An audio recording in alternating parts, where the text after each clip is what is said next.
Hi, welcome to another edition of On Tap, presented by Fcsi, the Americas. I'm Wade Kaler, Executive Director. And On Tap this week is a chair-elect of Fcsi, the Americas, which in our world means she's the next leader of the division, or vice president, if you will. She's been a proven leader from the moment she got involved with Fcsi over 10 years ago as a member of the division's Young Leaders Committee called ICON, and she's a principal at Rippe Associates. Please welcome Miss Christine Guyott. Hi, Christine. Welcome to the show. Hi, Wade. Thank you. Absolutely. Thanks for joining me today. I'm so excited to have you on. It's been a long ride and a fun ride for you and I so far. I think I met you right before I took over as executive director when we were planning the Minneapolis conference back in 2009, believe it or not. We've been involved with so much together over the years. So I love the fact that with this set of interview questions, I get to know the Christine a little bit deeper. So I'm really excited to get to these questions today. But to get things started, the whole purpose of these videos really is to kind of get to know our members. And so we're going to start with the real basics. Tell me a little bit how you got your start in food service consulting. Well, I got my start while I was in college. I was going to school out in California, and Rippe Associates had an office out there that my professor was very involved with, and she encouraged all of us students to use it as some experience, as well as I ended up hired by them. So I had a job with them, and I worked with them for a year between my schooling and my internship. So I had a little taste of food service consulting, and never really clicked that was going to be like a future for me. But, about 8 years later, it's been my future for 25 years. So kind of fell into it a little bit, but glad that serendipity happened to me back in Minneapolis. And with Rippe, I know you do a lot of different types of projects and stuff. Are you in particular personally involved with a certain number of segments? Do you hone in on a certain segment of the industry, or do you kind of have your hands in everything? Well, my background is as a dietitian, and so Rippe always had a very strong healthcare design connection, which is what drew me there. So I started out in healthcare, did some K through 12. I would say I'm a healthcare principal now, and probably 90% of my projects are healthcare related, with a smattering of K through 12 and schools in there. Nice. And so what have you, in the last 10 years, in talking to other consultants as well, I know that you really do focus a lot on healthcare. How has that healthcare food service changed? Because I know it has from talking to you and others over the years, but can you tell the audience a little bit how hospital food is no longer hospital food, or healthcare food is no longer healthcare food? Yeah, I think that's exactly it, Wade, is that everybody always thought it was the meat potato style of food service, the steam table, the ugly plates. And really since last 15 years or so, with the kind of advent of room service, it's really stepped up the game. There's been a lot more culinary. Everybody has a chef now. A lot of the departments are run now by chefs versus dietitians. When I started, and one of the reasons it was such a good marketing thing for us to have a dietitian do healthcare food service is that's who we were working with. Now, many of them are run by chefs and have a much more culinary and food focus to them. So it's very quality oriented and on demand and made to order. So a lot of changes since I've been involved. Interesting. So do the chefs and the RDs still work in tandem, or is it really mostly focused on the chef now? They do. I mean, there's a lot that's happened too with liberalized diets. Back before there was very strict diets, but now hospitals are getting so much more acute where they're dealing with a lot more sicker patients. And so either they're not eating, or by the time they're well enough to eat, they're on the way home. Yeah. So there's most of it is serving the staff. There's 80% of the people that we serve meals to in hospitals are staff. So there's not as much, kind of diet, but they're still involved together, making sure now it's more of a community focus, like a wellness focus, like what can we do together to do prepackaged meals and other items for the community and staff. And I know some of them still do some pretty good sweets, because I've probably had the best chocolate chip cookie ever at a hospital in Springfield, Illinois still.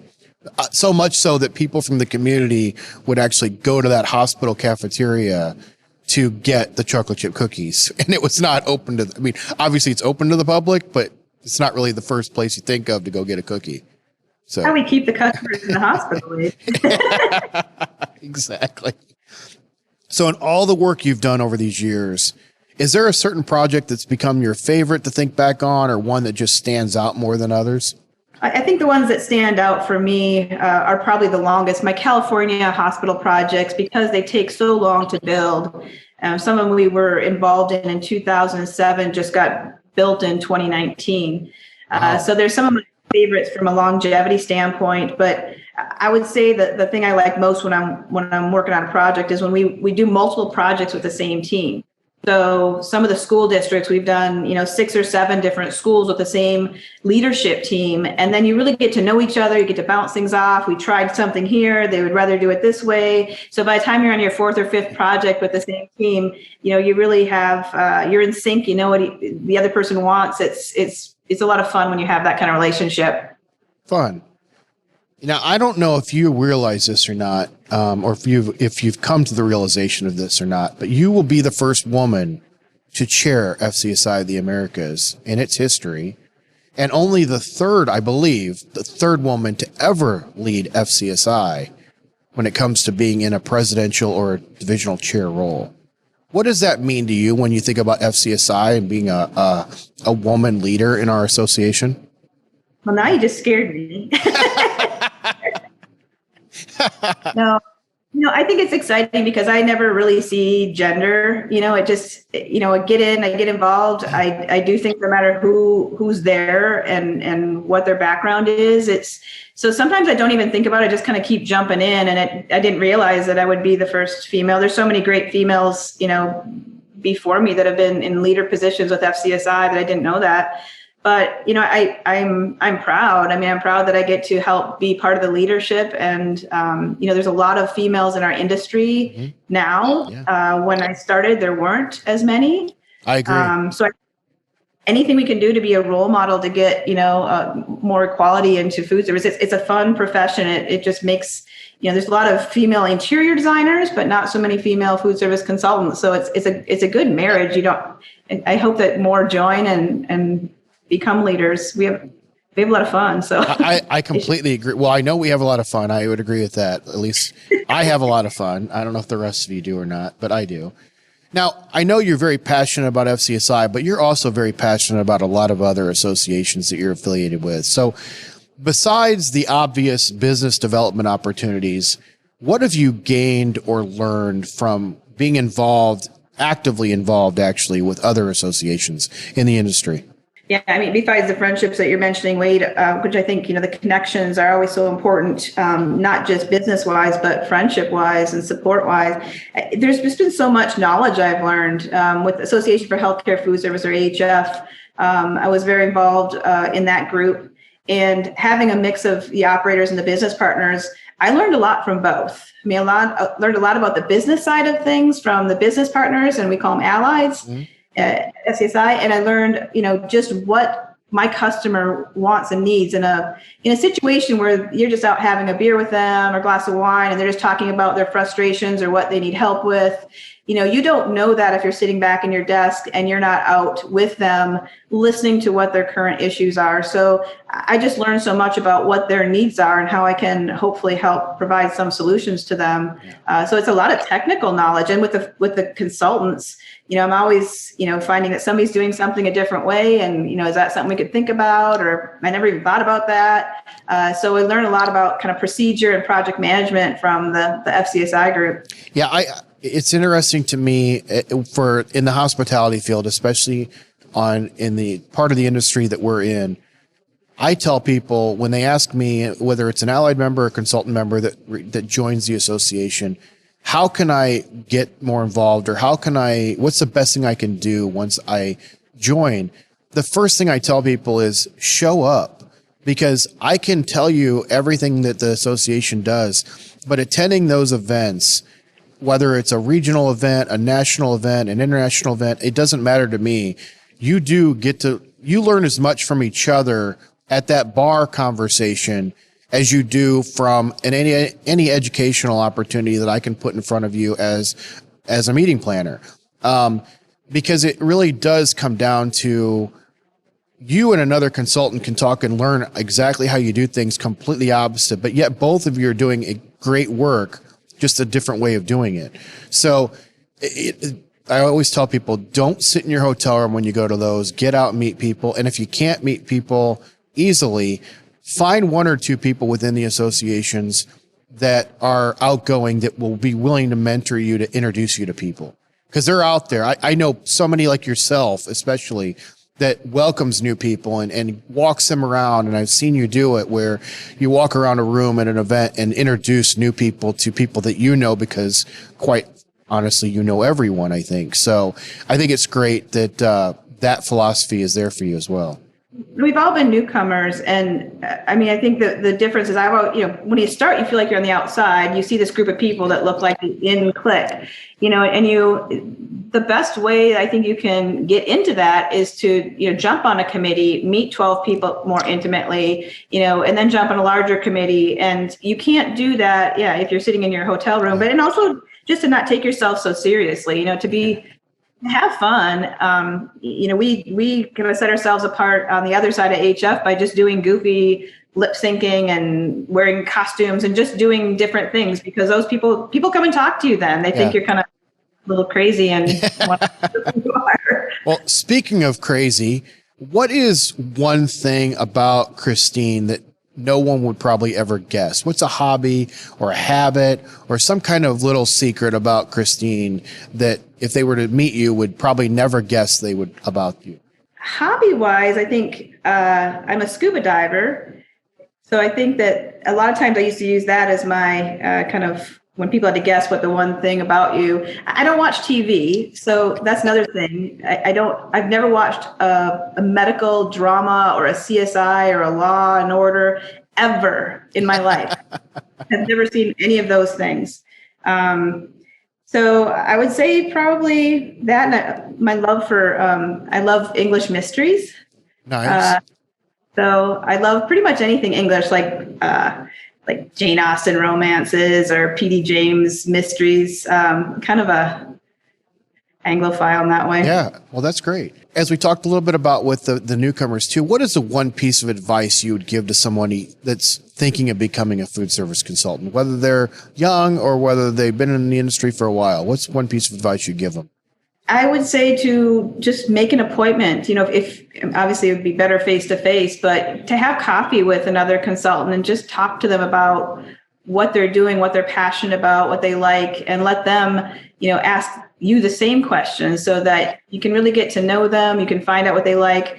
And if they're well connected, they will, introduce you to a few more people to talk to, because there's so many specialties in our consulting area that, really there's room for everybody. There's so many different areas and places you can take consulting to. So sure. I think, just sitting down, if it's a virtual coffee chat or a virtual happy hour, just make that Zoom connection or that in-person connection. I think it's better than even just being on the phone. Something face-to-face, something to see each other and talk about what you want to do in food service and where you see yourself going. That's a great answer. Last question I've got for you, formal questions, that is, you're the next leader of the division. What do you see, or what would you like the future of FCSI, the Americas, to look like? What I'm happy to say is I think I've seen it happening for, the last 10, 15 years or 10, 12 years, whatever it's been. I'd like to see that everybody can support each other, that they can help when somebody has a project that needs some help, that they can join together, they can work together on that project or independently, that they really do support each other. And I hate to say the whole support and our whole tagline, because that's cheesy. But I was going to say inspire, because I'm inspired by watching the folks that do hospitality and do just such incredibly different things. So I think that I'd like to see other people be inspired and really treat each other as colleagues and friends and not competitors. I think that already happens, but just keep taking that to the next level and really make sure people are getting and feeling like they're part of our group. Right. Keeping it cohesive, keeping it, I'm a little bit of a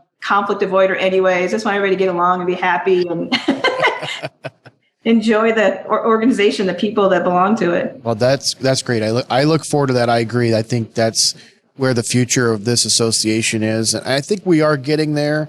But as you know, as well as anyone, 10 years ago, that wasn't the case. So I think we're definitely getting to that area, though, where people are more comfortable about it.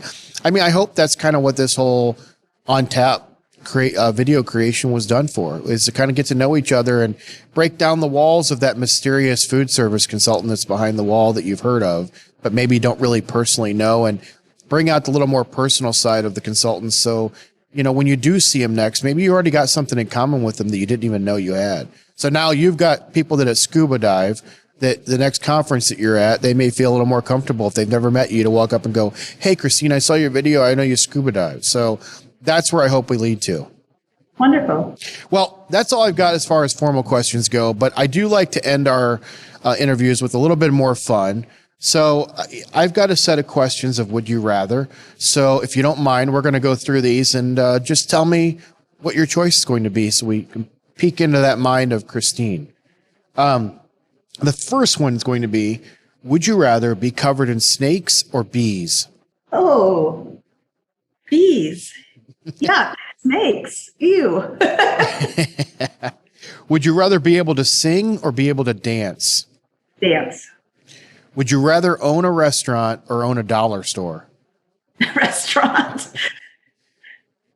I already know the answer to this one, but because you've already kind of answered it for me, it's give up TV for a year or give up the internet for a year. Yeah, TV. Yeah. Would you rather be able to teleport anywhere in the world or be able to read minds? Read minds. Have all traffic lights you approach turn green or never have to stand in line again? Never have to stand in line again. Would you rather see your future or fix your past? Be my future. Have unlimited first-class plane tickets or never have to pay for food service again? Oh, that's tough. First class. Would you rather be able to use a fork and no spoon or a spoon and no fork for the rest of your life? Oh, spoon, definitely. Would you rather be an unknown superhero or a famous villain? A famous villain. Would you rather fight a duck the size of a horse or 100 horses the size of a duck? I'll take the mini horses, please. The mini horses? Perfect. Perfect. Awesome. Well, Christine, that's it for today. Thank you so much for joining the show. Tell people how they can get more about you or more about Rippe and get in touch with you. Sure. You can always follow us at www.rippeassociates.com. That's probably a good place to start, or I'm on the FCSI. You can find me on the pages if you search for me there too. Perfect. Perfect.